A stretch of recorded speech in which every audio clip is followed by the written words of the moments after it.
삶이란 결론은 행복하자고 사는 거겠죠.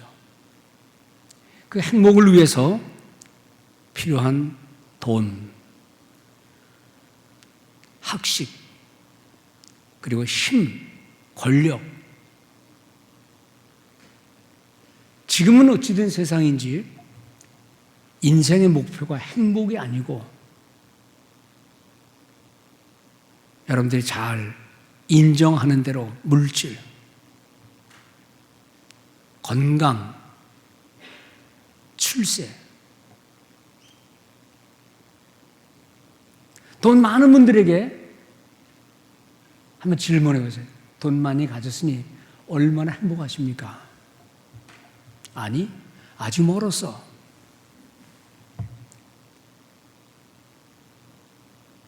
예수 잘 믿는 분들이 질병 걸렸을 때 얼마나 불행합니까? 라고 물어보세요. 그러면 아니, 괜찮아. 이것 때문에 깨닫는 거 너무 많아. 건강할 때는 깨닫지 못했던 건 너무 많았는데 몸이 아프다 보니까 너무 많은 걸 배우고 있어. 승승장구하는 아주 멋진 사람에게 얼마나 행복합니까? 아니, 아직 올라갈 때가 더 있어. 경쟁, 시기, 질투 속에서 그 자리를 차고 앉았으면 행복합니까? 아니, 더 올라가야 돼. 이것이 인생의 어떻게 보면 지혜로운 모습이기도 하고 불행한 모습이기도 해요. 삶은 행복을 지향해 가고 있는데 행복은 아직 오지 않았다라고 말하는, 그래서 여전히 마음에는 갈증이 있고 힘들어하고 짜증을 내야 되고 상대를 이겨야 되는 그 치열한 삶의 모습이 평생 동안 이루어지는 게 우리 인생의 모습입니다. 뒤돌아보면 아무것도 아닌데, 아니 내가 그 많은 세월을 이렇게 살았나? 후회할 때는 이미 많은 세월이 지나고 났을 때예요. 그래서 아무리 젊지만 노인들과 대화를 해보면, 또 목회를 오래 했던 분들과 대화를 해보면 거기에 참 목회가 뭔지, 참 삶의 행복이 뭔지를 뒤늦게라도 깨닫게 되는 거죠.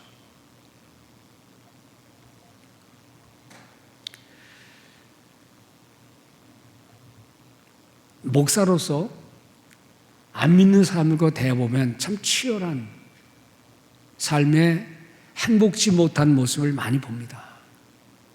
그래서 예수 믿어라, 교회 나오라 그래요. 근데 교회 오래 나온 사람에게 당신은 행복합니까? 그러면 이상하게도 아직 아니요. 아니 그 많은 세월을 교회를 출입했고 말씀을 들었는데도 왜 행복하지 않느냐? 참 목회자들의 미스터리가 거기 있어요. 어째 그 긴 세월 동안 기도하면서 말씀 들어가면서 주님의 뜻을 훤히 아는 것 같은데 막상 얘기를 해보면 그 속에 하나님 없고 복음 없고 인간의 얼굴들만 있다 보면 이래서 교회는 힘을 잃는구나. 이래서 교회도 세상과 별 다를 바가 없구나. 우리는 정신을 잘 차려야 합니다. 사실 인생을 살다 보면 어떻게 보면 2021년도에 주님 2021년 한 해를 살았는데 이게 열매입니다. 받으세요. 뭐를 드렸습니까? 2022년도 이제 시작됐는데 올해 말 되면 주님 이게 오늘 이번 한 해 동안 산 열매입니다. 받으세요. 주님이 받으시는 그 열매란 뭘까요?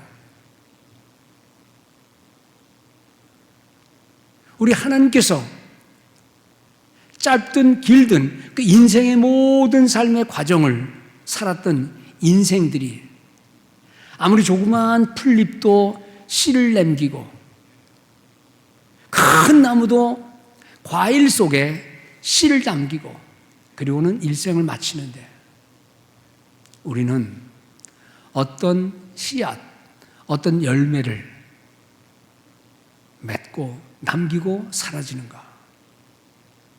이 아름다운 꽃을 보세요. 이 꽃도 얼마 전까지는 봉우리 속에 퍼런 모습이었는데 이게 활짝 피면서 아름다움을 주고 있어요. 일주일도 안 돼서 사라질 겁니다. 그러나 아름다움을 남기고 사라지는 거예요.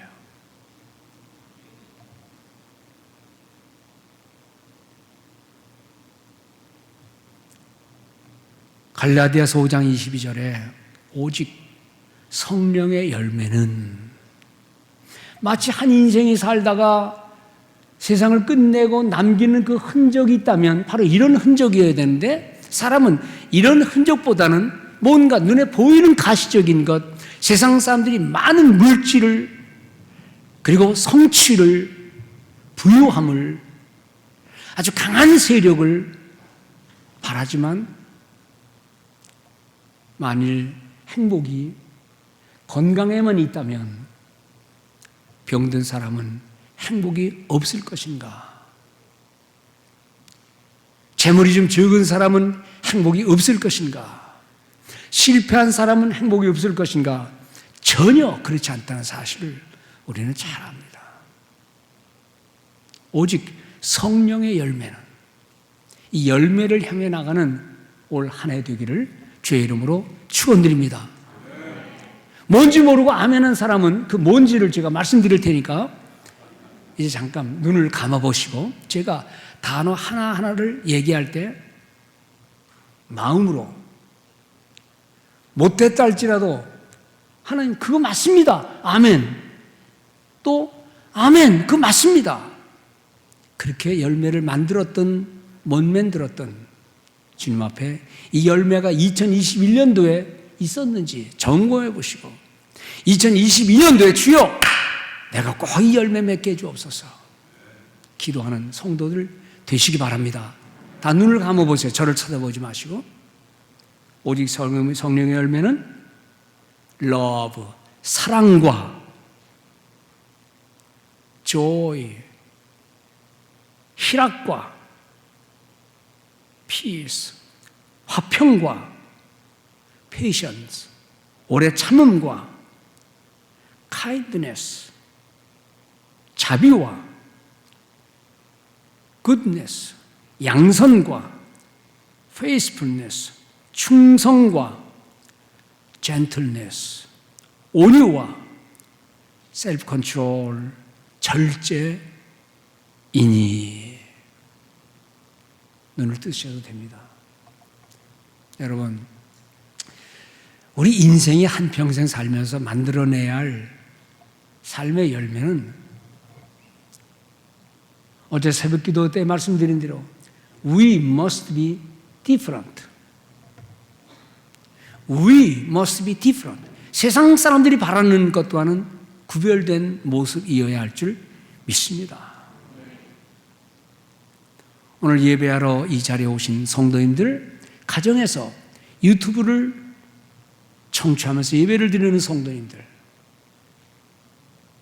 올 한 해 뒤돌아보면 지난해도 실패했고 지지난해도 실패했고 앞으로도 실패할 것이다라는 이러한 패배감이 아니라 주님 지난해 조금 그래도 했습니다. 올해 나이 먹으면서 신앙 연수 깊이면서 조금 더 했습니다라는 감사의 고백으로 올 한 해를 마감하는 성도들 되시기 바랍니다. 저는 성경을 읽으면서 좀 이렇게 무서울 때가 있어요. 성경 읽으면 기쁘고 감사한데 조금 이럴 수 있나. 마태복음 24장에 보면 종말을 향해 하시는 말씀 가운데 두 사람이 밭에서 일을 하고 있는데 밭에서 일을 하려면 행동만 같아야 되지 않고 마음도 같아야 됩니다. 그 두 사람이 주인과 종인지 아버지와 아들인지 엄마와 딸인지 모르지만은 두 사람이 밭에서 밭을 가려면 마음이 같아야 돼요. 행동은 물론이지요. 저도 밭에서 어린 소년 시절이었지만 쟁기를 끌어봤어요. 앞에서 일꾼이 앞을 향해 나가면 뒤로 따라가요.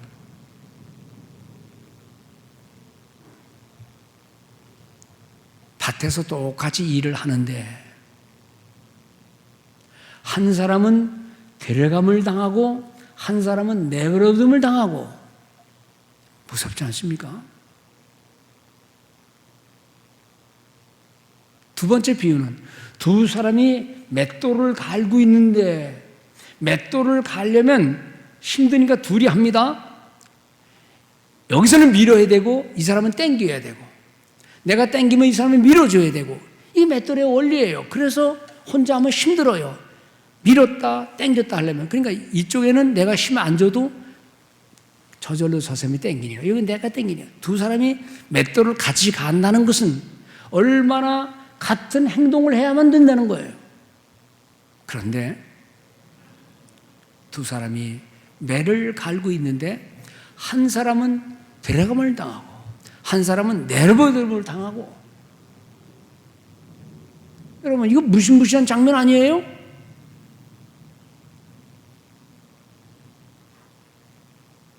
우리 성가대원들 여러분들을 얘기하는 건 아닙니다. 그런데 똑같은 위치에서 일을 했는데 어떤 사람은 또 반대로 또 어떤 사람은 외적인 행위가 결론을 보장하지는 못한다는 거죠.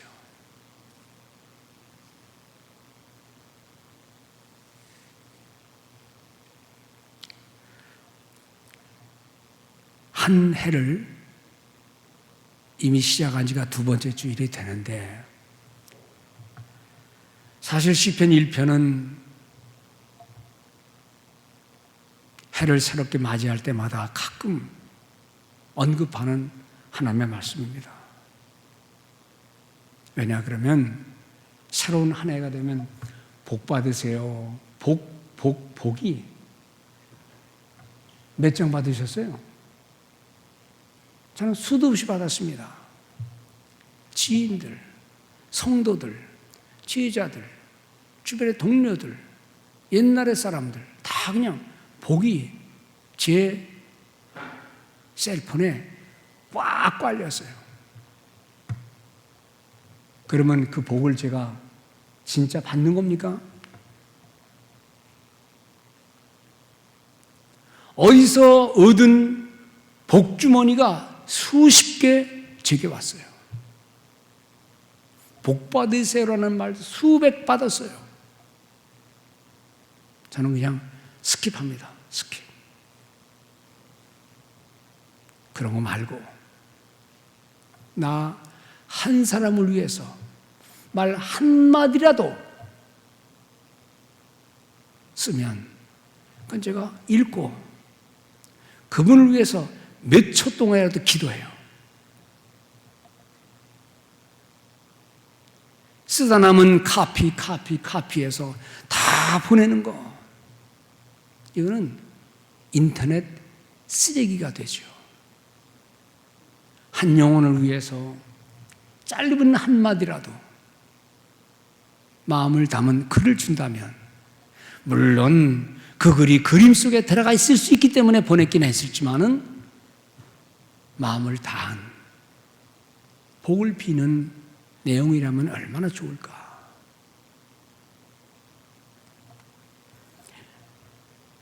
그래서 연초가 되면 다 복을 많이 받는데 그것이 정말 우리에게 해당되는 것인가? 복이라는 성경의 단어는 여러 가지가 있지만 대표적인 두 가지를 따지라 그러면 바루크라는 말과 아슐레이라는 단어예요. 이 단어가 정확히 그것을 의미하는지는 모르지만 대개 이렇게 해석들을 합니다. 한 단어는 복은 복인데 받았긴 했는데 복을 복으로 모르면서 지내는 사람들. 예를 들면 부잣집 아이들, 가난뱅이가 보고 고아가 보면 아이고 저렇게 복 받은 놈이 있나? 저게 뭘 했는데 저런 복을 받아? 부모 잘 만난 덕이지? 라고 부러워하는 그 넘치는 복 속에 사는 아이가 아니 난 재미없어. 난 너희들이 좋아. 마음대로 놀 수 있잖아. 사실은 그 아이는 복 속에 사는 거예요. 열면 먹을 거 있지요. 요청하면 주지요. 편안한 모든 게 다 갖춰졌지요. 근데 복을 복으로 알지 못하는 거예요. 그런 복이라는 절대적인 복이지만 개인이 누리지, 깨닫지 못하는 그런 복. 하나님이 볼 때는 절대적인 복이지만 구원까지 줬는데도 구원의 은혜를 누리지 못하고 느끼지 못하고 나누지 못하는 그런 복도 복이긴 복이지만 불행한 복이에요. 그에게는. 근데 여기 본문에 나오는 아슐레이라는 단어는 사실은 느끼고 누리고 즐기고 남들이 볼 때는 아니에요. 저런 걸 복이라고 그러니 어떻게 저렇게 살아? 그런데 여기서는요 아주 깨가 쏟아지면서 살아요. 그 복.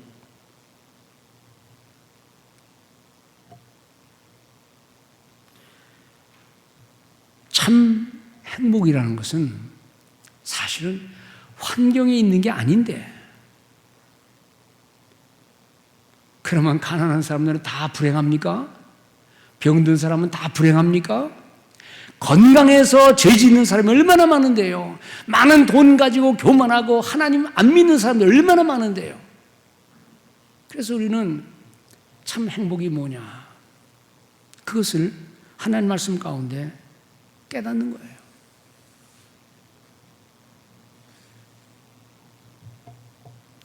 전도서 6장에 보면 이런 말씀이 있어요. 인생이 1000년의 갑절을 산다 해도 제가 계산해봤어요. 1000년의 갑절은 2000년 아니에요. 물론 숫자를 말하는 건 아니지만 1000년의 갑절을 사는데도 행복을 보지 못하면 그랬어요. 행복을 보지 못하면 그 행복을 보지 못한다라는 영어의 해석을 이렇게 했어요. He fails to enjoy his prosperity. 그의 번영을 누리지 못한다면, 느끼지 못한다면, 나누지 못한다면, 즐기지 못한다면 그 1000년의 갑절의 의미는 무엇인가?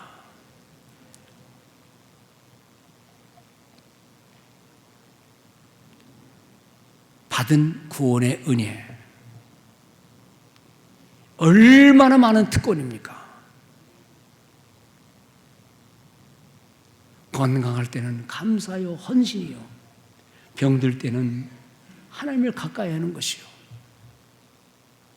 이래도 저래도 다 하나님의 은혜이기 때문에 항상 기뻐하고 항상 감사한 삶을 살아야 되는데, 만일 우리가 받은 구원의 은총이 있음에도 불구하고 does not enjoy, 그것을 enjoy하지 못하면, enjoy라는 말이 좀 듣기가 좀 쾌락을 누리는 것 같지만은요, 성경에서 말하는 이 단어는 그런 쾌락을 누리는 게 아니에요. 기쁘고 감사하고 누리지 못한다면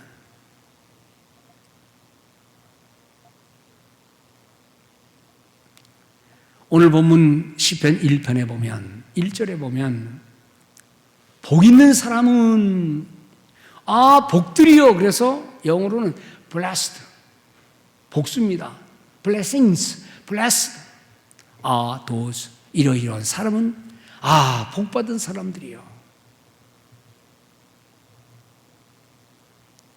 이미 받은 복이 넘치는데도 불구하고 이 복을 복으로 알지 못한다면 실패한 인생이죠. 성도 여러분, 여러분들의 이 자리에 앉아 있음이 가정에서 유튜브로 하나님의 은혜에 감사 예배에 참여하는 자체가 우리의 삶이 복의 본질 속에 있음을 깨닫고 올 한 해 복을 누리고 나누고 그것이 주님 앞에 있는 참 복이 되기를 주의 이름으로 축원을 드립니다. 두 가지입니다. 이 본문 1절, 2절에 보면 복을 두 가지로 나눴는데 첫째는 아니하고 아니하고 아니하고. 잠언서나 시편이나 지혜서의 본질은 인생은 모든 게 다 똑같다는 게 아닙니다.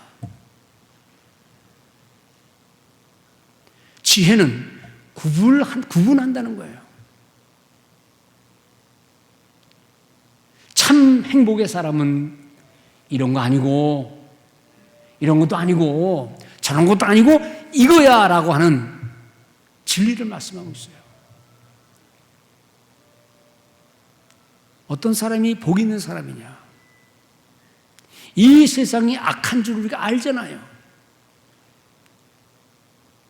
진리를 싫어한 줄 알잖아요. 사악한 대로 막 나가는 세상이잖아요. 여러분 주변 보세요. 어떤 애가 학교에 들어갔는데 엄마가 물었대요. 처음 학교 갔으니까 애들 어때? 선생님 어때? 그냥 그래. 그냥 그래. 네 짝은 누구야? 그저 그래. 어린아이인데 학교 첫날 가서 그 재미있어야 할 아이 마음속에 다 낯설고, 물론 나중에는 익숙하겠지만, 부모가 짝에 관심 있습니까? 선생님에게 관심 있습니까? 그 반 아이들에게 관심 있습니까? 없습니다. 관심은 그 아이가 어떤 상태를 누리느냐.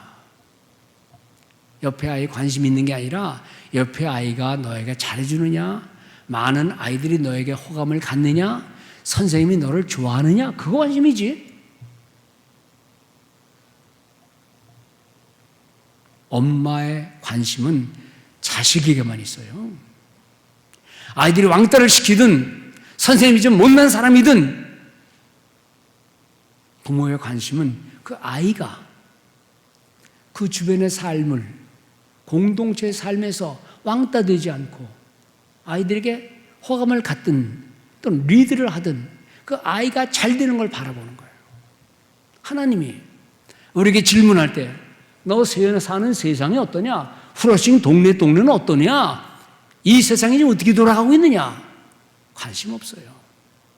하나님은 우리 성도들이 그러한 가운데에서도, 이 위기 가운데서도, 수많은 질병 가운데서도 너는 어떻게 살기를 원하느냐? 굳세라. 괜찮아. 행복해라. 잘 될 거야. 너무 걱정하지 마. 하나님의 관심을 이해하는, 공감하는 우리 성도들 되시기를 주의 이름으로 축원합니다. 그런데 복 있는 사람을 얘기할 때 성경은 지금 아니, 그것도 아니, 그런 거 아니고 세 가지를 얘기해요.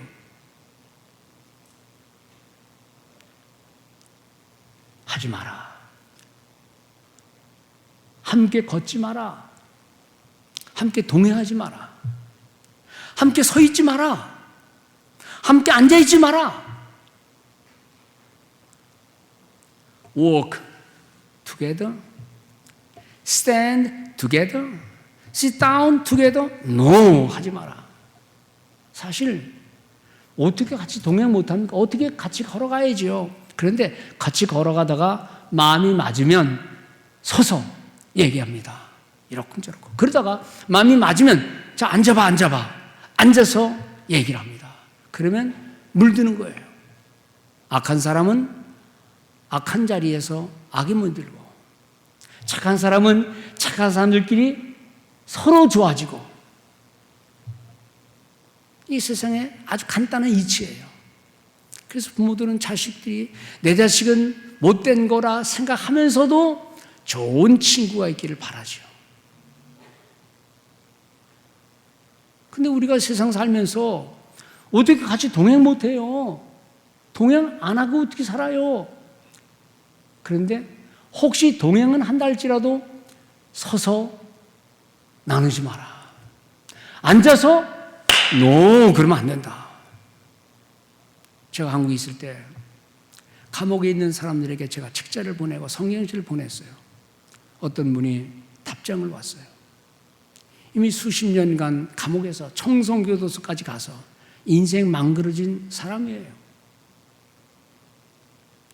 그분과 편지를 얼마나 많이 나눴는지 한 수십 통을 제가 다 모았다가 그분 나오면 이해한 다음 그걸 책으로 내려고 그랬어요. 자기 인생을 다 얘기하는 거예요. 근데 그 속에 재미있는 편지 내용이 뭐냐면 자기는 원래 그런 사람 아닌데 감옥에 들어가서 같이 사람들과 얘기하다 보니까 거기는 별 사람들이 있어요. 별 희한한 죄수들이 다 있어요. 그러니까 앉아서 죄 짓는 방법을 나누는 거예요. Sit down together 해서 다 배운 다음 출소한 다음 한 번만 한다 그러다 걸렸어요. 또 다시 들어갔어요. 다시는 내가 손을 자를지 안 배우겠다 그랬는데 또 앉아서 얘기하다 보니까 물들었어요. 또 들어가서 살다 나왔어요. 길이 막막하니까 한 번만 마지막 하다가 또 걸린 거예요. 감옥소 들어가는 횟수가 길면 더블이 돼요. 중범죄가 돼가지고 결국 청송까지 가는 사람이에요. 물론 나중에 나와서 직장 잡아주고, 그리고는 예수 잘 믿는 저 의정부에 있는 어느 장로님이 운영하는 회사에 취직시켜주고, 나중에 찾아와서 자기의 삶을 하나님을 위해서 어떻게 하면 좋겠느냐 남은 소원을 제게 얘기해서 그 길을 가게 했어요.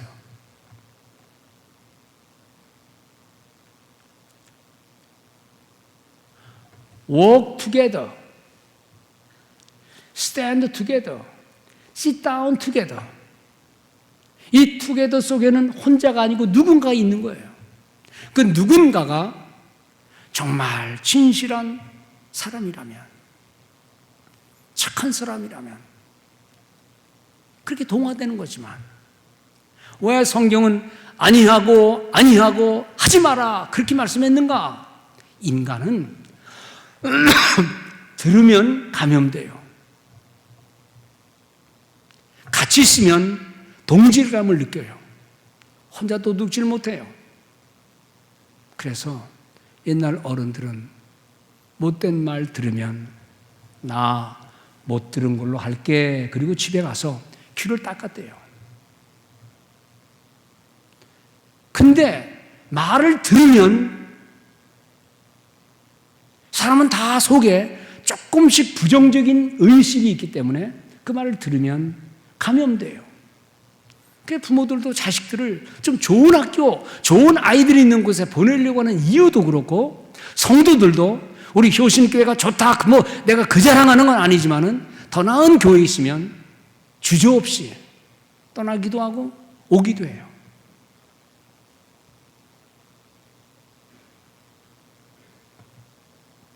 동행하지 마라. 함께 서 있지도 마라. 함께 앉아서 노닥거리지도 마라. 사소한 것 같지만요, 죄도 잠깐 이야기하는 사이에 인간의 마음이 물들어요. 안 들으니만 못한 영향이 남아요. 이것이 walk together 하다가 stand together 하다가 sit down together 하면 그때부터는 빠져나오지 못해요. 성도 여러분, 성경은 우리에게 이렇게 말합니다. 너희들 세월을 아껴라. 때가 악하다. 그러므로 자세히 주의하여 보고, 그렇게 말합니다. 자세히 주의하여 보고. 대충 보면 다 그게 그거예요. 그 사람이 그 사람이에요. 그러나 자세히 보면 엄청난 차이가 있어요. 천국과 지옥이 있어요. 너희는 자세히 주의하여. 그 다음에 나오는 게 뭐냐 그러면 주의 뜻이 무엇인가를 분별하라. 주의 뜻이 무엇인가를. 이게 핵심이에요. 오늘 본문 1절에 보면, 2절에 보면 1절은 아니하고 그런 거 하지 말고, 2절에 보면 오직 여호와의 율법을 즐거워하며. 저는요, 율법 그러면 딱 법이 생각이 나요. 그 율법은 두려운 거예요. 무서운 거예요. 근데 무서운 법을 어떻게 즐거워하느냐? 이게 문제예요. 법은 무섭잖아요.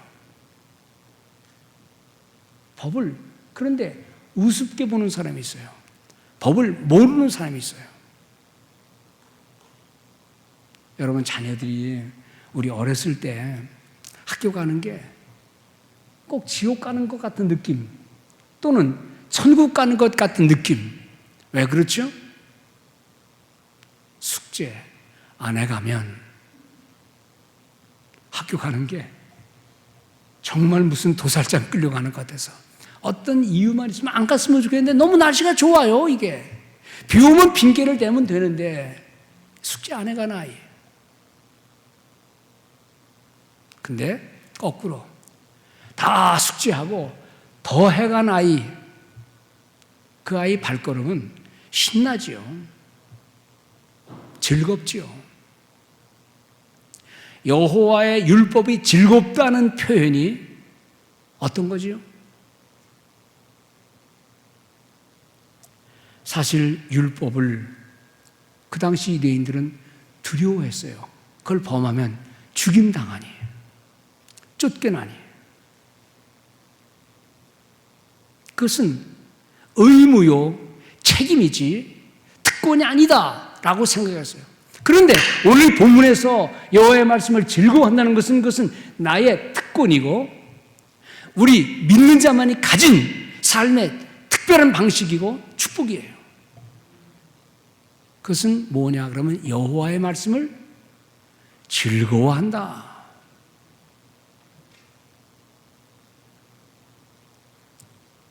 요셉이 감옥에 들어갔어요. 근데 어떻게 행동했길래 감옥에서 책임자가 되고 있다가 그 다음에 활짝 피는 인생이 됐어요. 저는 상상해 봅니다. 요셉이 감옥에 들어갔다. 시킨다. 일을 할 때 이 일 시키는 거 안 하면 맞아 죽을지도 모른다. 그래서 억지로 했다. 이거 안 하면 밥 안 나오니까 해야 된다. 그렇게 했을까? 아니면 그 영창에서도 감옥에서도 그냥 즐겁게 그냥 했을까?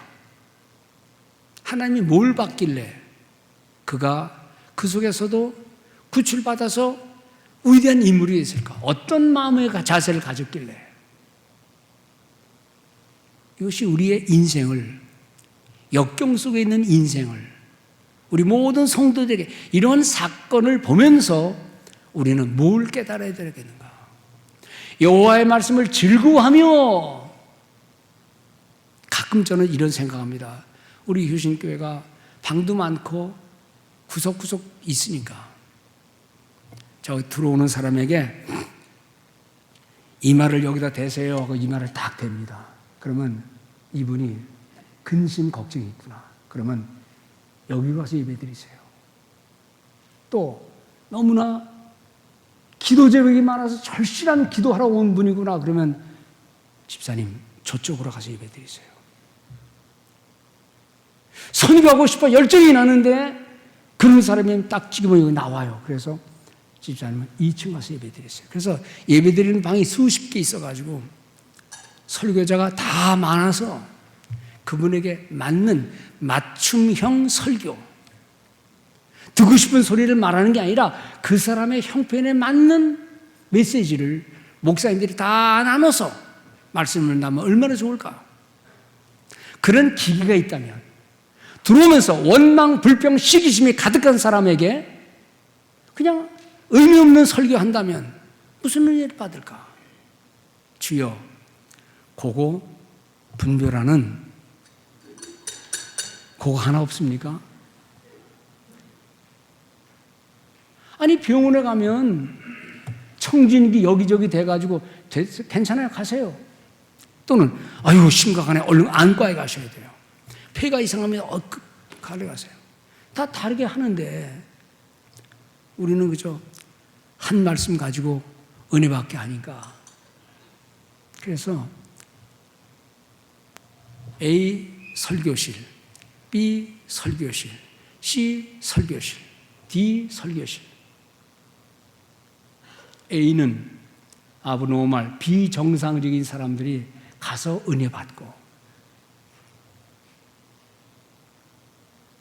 B는 아주 비스트급세 훌륭한 성도들에게 더 나은 헌신의 삶을 안내주는 B 설교실. 뭐 이런 식으로 구분한다면 좀 안 될까? 쓸데없는 상상해봅니다. 말도 안 되는 얘기지만. 왜냐하면 성도들이 가진 기질과 헌신의 내용이 다 다를 수 있는데, 세월이 길다면 10년은 이런 목회해보고 10년은 저런 목회해보고 10년은 이런 방식으로 해보고, 그래서 멋있다 그렇게 하고 싶은데 안 되죠.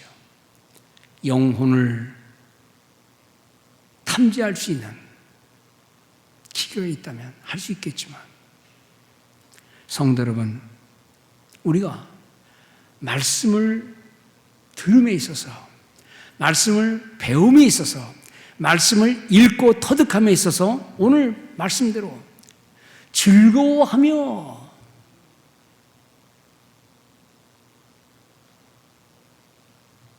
어떤 즐거움 속에서 우리는 행복을 느낍니까? 제가 선교제 가기 전에 노인 권사님들 좀 기도해 드리고 가야 되겠다. 그래서 우리 서전사님한테 노인들을 좀 신방하게 하자. 근데 집으로 오라는 사람들이 없잖아요. 다 어려우니까. 이 만남이 안 되니까. 어디 권사님, 그래도 가자. 그때 어떤 권사님이 오세요. 그래서 그 집에 가서 예배를 드리는데, 찬송 부르고 물론 떨어져서 마스크 쓰고 하죠.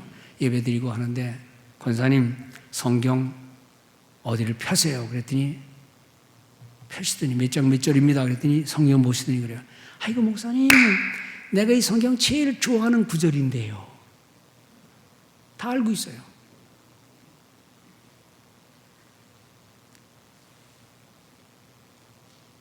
이 성경이 그분 성경입니다. 내가 갖고 왔어요. 어제 가져오라고 그랬어요. 이 성경 보면 다 밑줄 쳐 있고, 빨간 줄, 파란 줄, 노란 줄. 1년마다 성경 다독상 한다면 1등 받는 분이에요. 내 권사님 1, 2부 때는 실명을 거론했지만 방송이니까 내가 실명은 거론 안 하겠습니다. 이 서 권사님 읽고 또 읽고, 다 바쁜 시간이지만 얼마나 많이 읽었지. 반대로 이 성경은 저 뒤에 제가 기도하다가 필요한 때 생각나면 읽는 성경. 이거는 저 강대상 성경이라 깨끗해요. 하나도 흠이 없어요. 말씀, 기쁨, 감사, 헌신. 사실 그 권사님은 대상포진으로 오랜 세월 동안 지금도 고통을 겪고 계세요. 권사님하고 내가 모르고 몸에 손대면 아야야야야 이래서요. 그런데도 또 얘기하다 보면 은혜지요, 감사지요. 하나님 은혜입니다. 한 번도 원망, 불평, 남에 대한 비난 한 번 들어본 적이 없어요. 왜냐? 말씀 속에 있으니까.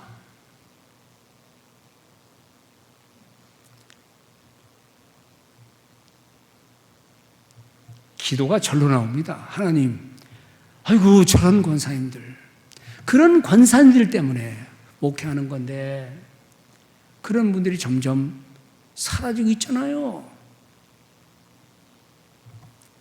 이 하나님의 말씀, 누군들 시간이 남아 돌아가겠어요?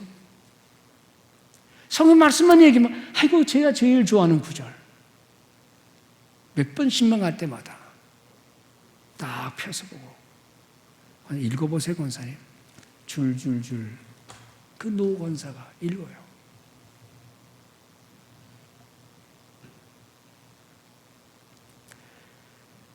오늘 우리의 삶이 어디를 향해 있어야 되는가, 그 말씀을 얼마나 깊이 깨닫고 실천하는가. 사실 우리 육신은 다 변해가요. 세상도 다 바뀌어져요. 어떻게 보면 인간의 모든 것이 누더기가 돼버려요. 그러나 변함없는 것은 하나님의 말씀이에요. 그 말씀을 우리가 어떻게 보는 거 아니? 여호와의 말씀을 즐거워하며 즐거워한다.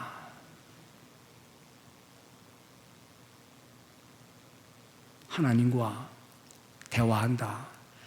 착각하면, 잘못하면 저게 귀신인가? 저게 신비주의자인가? 아니요. 말씀 속에서 그 기도가 내 기도요, 그분이 내 모습이요, 그분이 상대하는 그 하나님이 나의 하나님이요, 말씀 속에서 깨닫는 거죠. 우리는 인간의 언어로 대화하지만 하나님이 그 언어가 되어서 이 세상에 오셔서 말씀을 주셨다. 태초에 말씀이 있었다.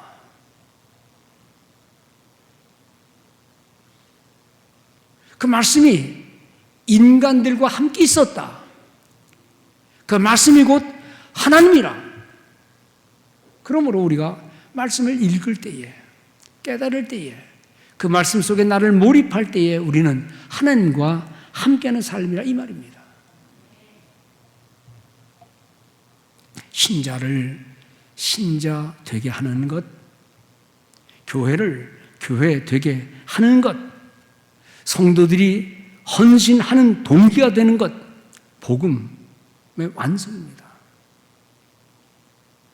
요즘 코비드 상황 때문에 이런저런 많은 일들을 우리가 하지 못하는데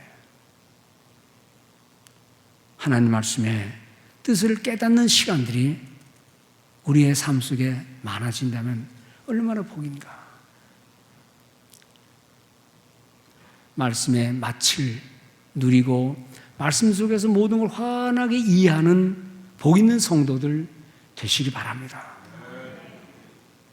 제가 시편 119절에 있는 몇 절을 제가 여러분들 읽어드리면서 이런 말씀의 맛으로, 이런 말씀의 효능으로 여러분들 한 해의 삶을 이어가는 복 있는 성도 되시기 바랍니다.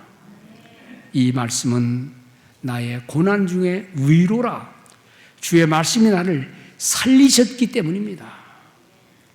주의 법이 나의 즐거움이 되지 아니하였다면 내가 내 고난 중에 벌써 멸망하였으리라. 주의 말씀을 열면 빛이 비추어 우둔한 사람들을 깨닫게 하나이다. 환난과 우환이 내게 미쳤으나 주의 계명은 나의 즐거움이니이다. 주의 말씀을 조용히 읊조린다는 말은 meditate, 묵상하고 생각한다는 겁니다. 읊조리려고 내가 새벽에 눈을 떴나이다. 이 영어 표현에 보면 My eyes stays open through the watches of night. 밤이 맞도록 내 눈을 뜨고 있습니다. 왜 눈을 뜨느냐? 잠 안 자는 거냐? 아니요. 영혼의 눈을 떠서 I may meditate on your promise. 당신의 약속을 meditate 하느냐고 내가 밤새 눈을 뜨고 있습니다. 여호와의 율법을 즐거워하며 밤낮으로 묵상하나이다. 밤낮, 육신의 세상의 밤낮 아니겠지요. 기쁠 때나 어두운 밤 같은 세월이 있을 때나 하나님 말씀 안에서 자유롭게 믿음 따라 기쁨으로 믿음 생활하는 이 참 복의 의미, 이 복, 그래서 말씀을 읽을 때 맛을 봐요. 이런 게 있었나 하고 즐겨요. 그리고 음식 먹을 때 배고파서 허기져 그냥 집어 삼키는 음식과 하나하나를 맛을 보면서 누리는 기쁨은 다르잖아요. 많은 말씀 아니더라도 그저 작은 말씀이라도 그 말씀 속에서 나를 바라보는 그런 마음들. 올 한 해 뭐 긴 시간은 아니랄지라도 짧은 시간 속에서 말씀을 깨닫고 그걸 읊조리며 메디테이트하며 삶의 현실에 부지런히 일하면서도 말씀을 생각하고, 우리 성도들 그러더라고. 말씀을 켜놓고 일하고 찬송 켜놓고 일하고.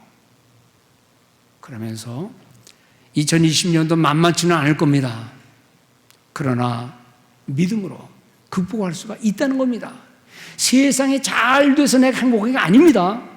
세상은 험하지만 차갑지만 내 마음이 성령의 감동으로 된 하나님 말씀 앞에 내 마음의 문을 열게 되면 세상은 사람들이 생각하는 그런 어두운 세상 아니고 내게 사명을 주시고 용기를 주시고 위로를 주시는, 그래서 한 해 동안 주님 2022년 12월 31일 이게 내 열매입니다 하고 열매를 드려서 성령의 9가지 열매를 말씀했듯이 그 열매를 주님 앞에 드리는 복된 성도 되시기를 주의 이름으로 축원을 드립니다.